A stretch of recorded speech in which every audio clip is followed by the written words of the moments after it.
السلام عليكم ورحمة الله وبركاته، أهلا بكم أصدقائي في قناة تالا سبورت.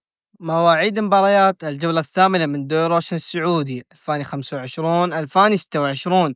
قبل أن نبدأ لا تنسى اللايك والاشتراك في القناة.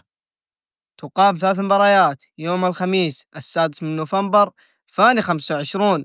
الحزم يقابل الخليج عند الساعة 5:55 مساء. تقام مباراتان في نفس التوقيت.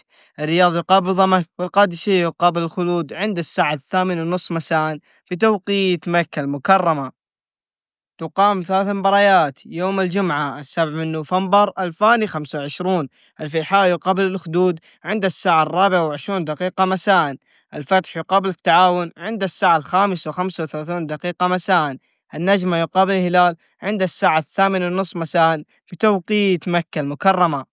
تقام 3 مباريات يوم السبت 8 نوفمبر 2025. النيوم يقابل النصر عند الساعة 4:50 مساء. الشباب يقابل الاتفاق عند الساعة 5:45 مساء. الاتحاد يقابل الأهلي عند الساعة 8:30 مساء بتوقيت